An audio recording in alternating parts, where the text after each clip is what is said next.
What is going on, fight fans and full-time family? Sean O'Malley. Suga Sean is not getting shit from Reebok, so he's going to be starting his own apparel line along with the Suga strain, and this time he's going to do it right. I mean, just continuing to change the game.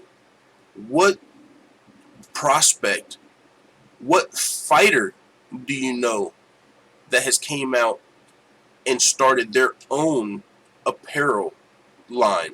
You know what I'm saying? That's not Reebok. Is this even, I don't even know if this is possible.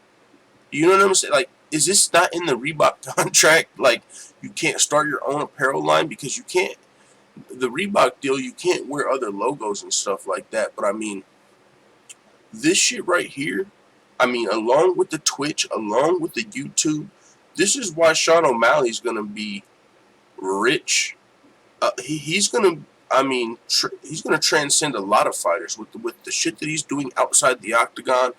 He's able to use his momentum and his buzz and his stardom to not just propel the UFC, but to also set himself up on the backside for if he does lose a fight, if he does lose 2 fights, as long as he goes out here there and puts on entertaining performances and continues to be the personality he's been and go viral and set trends, then he's going to be fine, because even if he does lose, it's going to add to his popularity, which is adding to his YouTube subscribers, adding to his Twitch subscribers, selling more shirts, adding brand awareness to his new Suga strain, which a lot of you might have known, the Suga Show OG, which I forget where it was, like Atrium in California, but he was wanting it to be more of a national strain or maybe even a global strain, but he was having troubles getting his own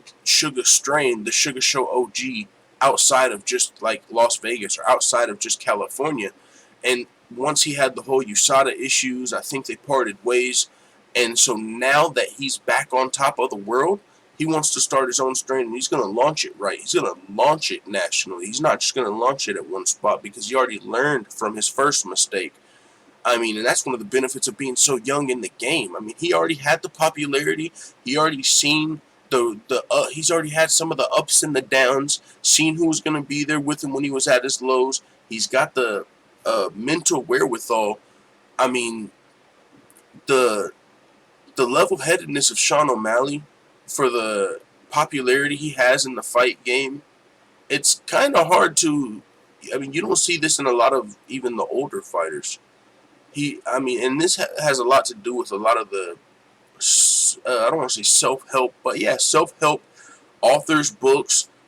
He goes out and meets, I wish I knew the guy's name, man. They went out and met like this fucking like damn near yogi dude, Tim Welch and Sean O'Malley, on their podcast, which, I mean, it's a really good podcast. I'm sure a lot of you follow along on YouTube, but I mean, there's a lot of that real hippie-ish, you know what I'm saying, like self-help, what's the guy, Jordan Peterson type vibes, you know, like a lot of mental strengthening, damn near. Like if you listen to it, it just helps you out, if you know what I'm saying. And so Sean O'Malley is very level-headed for the ups and downs that he's been through in his career and that he'll continue to go through. And when with shit like this, the Suga strain and his own apparel line, that's another thing. He recently came out and disclosed that Reebok, I believe, made over $1 million just off the Sean O'Malley merch, and he only got like $2,000 or $3,000 off of that. That is a fucking minuscule percentage of $1 million. You know, if that's true, and Sean O'Malley said he, you know, like had his dad double check the paperwork, like, is this true? I sold over $1 million worth of merch, and I only got $3,000. Like, what type of revenue split is that? And the thing about Reebok, you know, is they pay you for your experience in the octagon. So the people who have 25 in UFC fights are going to get paid more than the people who have 2 UFC fights. It doesn't matter if the person who only has 2 UFC fights is selling $1 million in Reebok, and the person who has 25 fights in the UFC is only selling 3 shirts, $60. They're still getting a fatter check. it's not based off of what you're bringing in.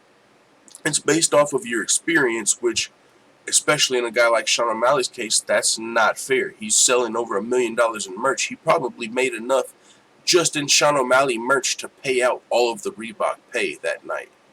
And so for him to only get a sliver of that, I understand starting your own apparel line. And also, he's already been, you're talking about stylish, you know what I'm saying, with the hair, even the clothes. Sean O'Malley's always stood out as far as his apparel and his style is concerned. And fashion is a high dollar industry. So with that being said, I see Sean O'Malley being extremely successful outside of the octagon, inside of the octagon. He just seems like he's doing everything right. And to not even have a manager, it kind of blows my mind to sit back and think how he's just hitting on every single level. The trash talk just comes naturally. It's not like it's forced at all. It's not cringy. It's not like Cejudo. He comes out with fucking one-liners, just casual trash talk. He does everything fucking right. It's insane. The fights, he's knocking dudes out. When he wasn't, when he was still showing his heart when he was trying to get up on a broken leg. He was injured in the fight. With the whole USADA situation, handled it perfectly, didn't play the victim, used it to get healthy, came back, just knocking dudes dead.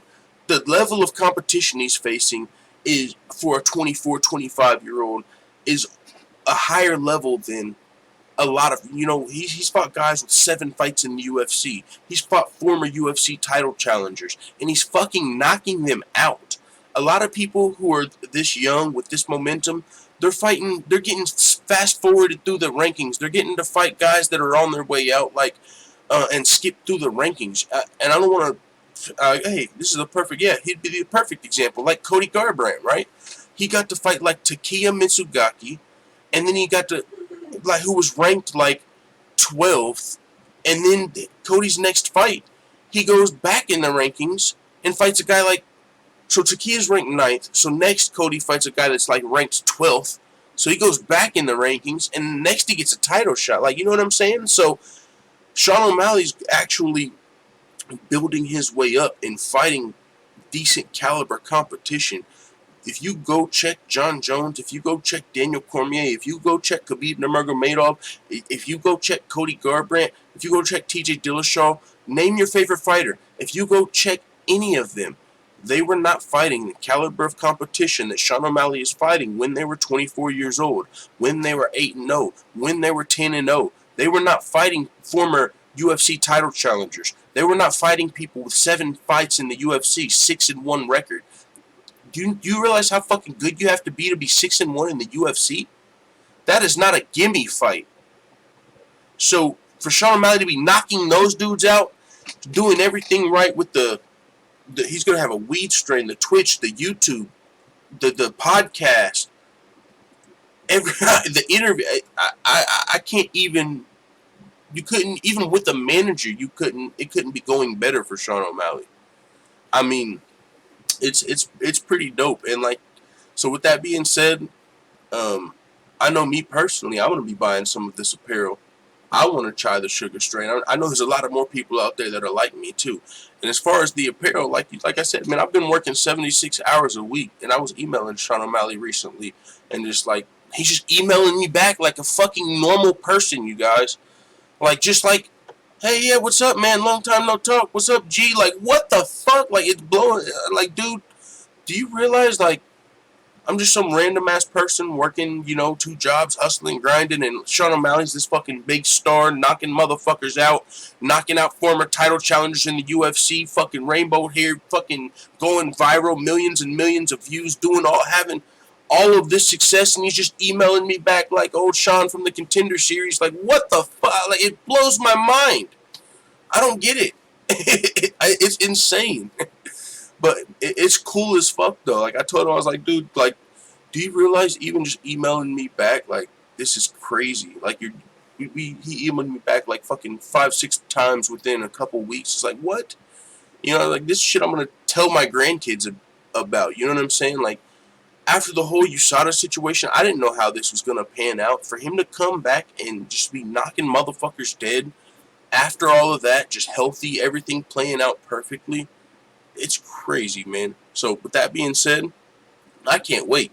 I think Suga's changing the game in multiple ways. The not having a manager. I mean, if you fucking have any sort of business sense, and that comes, I believe, a lot from Sean O'Malley's background in gaming. He's got a lot of that gamer's wit, gamer's smarts, that gamer strategy when it comes to negotiating and all of that. A lot of that comes, the trash talk, a lot of that comes from his background of being a gamer.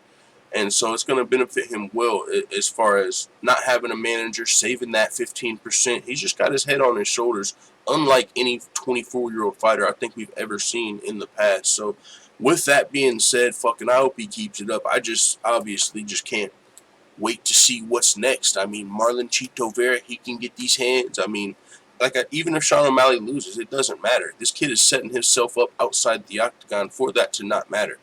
I mean, he's just doing everything well. Everything perfect almost. With that being said, it is what it is. Let the full-time family know what you think in the comments and in the Discord. Link is in the description. I'm out.